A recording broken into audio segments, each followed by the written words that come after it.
Hey guys, how's it going? Troy here, Packers Corner. Thought I'd make a quick video tonight, Sunday night. This video is actually a video response from Minlovers2. This last week he made a really sharp video, and I didn't get a chance to watch it until actually this evening, and I wish I would have caught it a little bit earlier, but he really hit something dead on that I have been feeling for a very long time. And it had to do with the idea that there seems to be a kind of a move in the trading, just in the trading community, and I'm not saying just on YouTube, but about the whole trading, what's the word we can even use, generation, maybe, that it seems like the feeling of I want to collect things now because I like them and I want to, I want to cherish them has kind of changed to, in some pockets, in many areas, the thing to I want to collect it so that I could sell to someone or make some big bucks off it. And I do understand that there are some people that do buy cards and do things to them, whether it be they break a box with the purpose of trying to pull the big pull so they can sell it, versus some that just, look for the big cards that they like to collect and then keep it for their collection.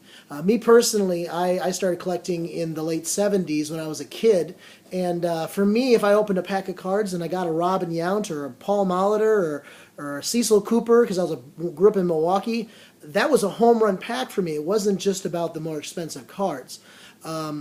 I've made several videos in the past about how I really wish it'd go back to that, where you would appreciate the common card, but you'd appreciate a player, and you'd collect the player, and it's not about how much the card is worth, but it's an appreciation of who is on the card. And I know that he talked a lot about, appreciation of who gave you the card. He uses J2 Cat as a great example. My buddy Josh, he's a guy, very, very selfless. He was collecting that dual autograph set, I think it was SP set, and I thought he was pretty close to being done with it. And then all of a sudden, come Christmas time here, and then you guys saw this, he broke up the entire set and started sending them out to people in the community, right here on YouTube, that he knew would appreciate that autograph that's on that card. And originally when I saw that, I thought, holy moly, I can't believe he's breaking up this set. And even if you saw some of the reaction of some of the guys are like, Josh, whoa, wait a second, this is your collection set, dude. What are you doing? And when I talked to him, of course, he said, dude, I love these cards, and I did pay some serious cash for these cards, but I know that it's going to be a better place, it's going to have a better home with someone like many of the guys that received them, and I know they'll appreciate it more.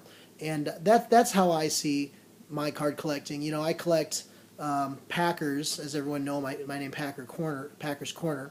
But I do appreciate other cards too, and when I do get cards in the mail, they don't have to be big expensive cards. I think that's one thing that this most recent generation, we've kind of skewed them. We've kind of tainted the feel of what it is to collect, because we've hit it so hard with you got to have a jersey, you got to have a pull, you got to have an autograph, that no longer do they even consider common rookies or even the base card something of importance.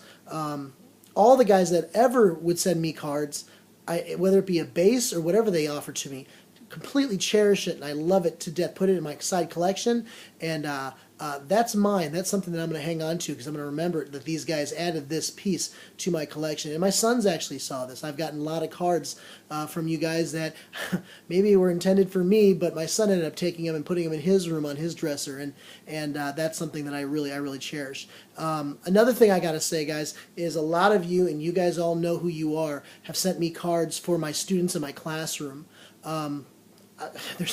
There's so many names. Mark, Josh, let's see, other Josh, Jay Spartan fan. I've got so many guys that I could go through here that have sent me stuff. I got John B. Free. I could go on through these names. Ben G Show, which I think he changed his name now to something different. But you guys give and you give and you give, and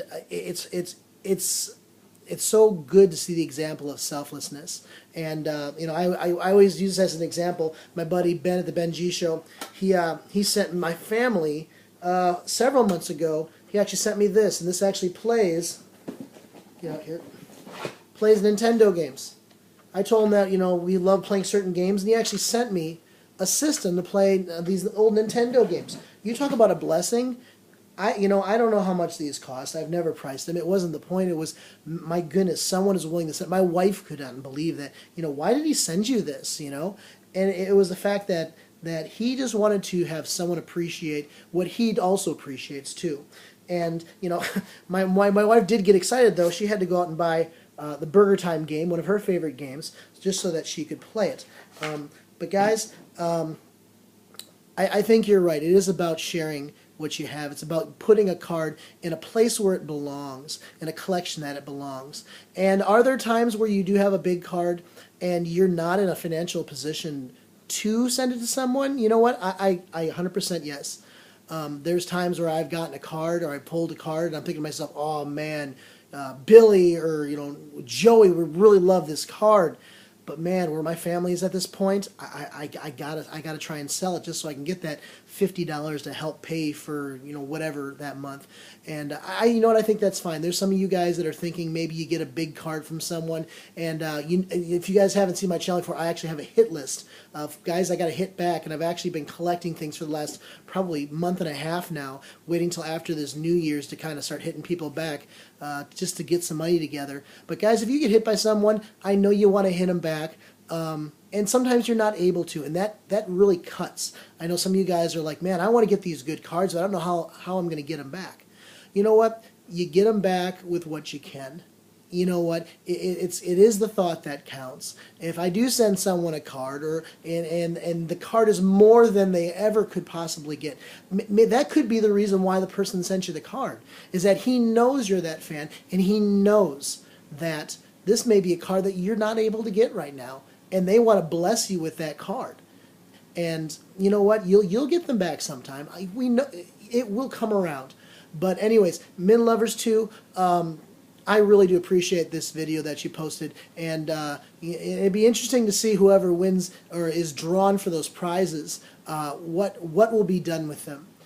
Spreading the love. I wonder if it's something that maybe we have to have a contest. You have to. Let's see here. You have to recommend someone to win the prize, and the person that you recommend gets to win the prize, not the video response. I know. I'm thinking crazy out of the box. But anyways, guys, I appreciate you watching my videos and all your responses. And Minlovers2, thank you so much for putting this on. You guys have a great upcoming week, and God bless.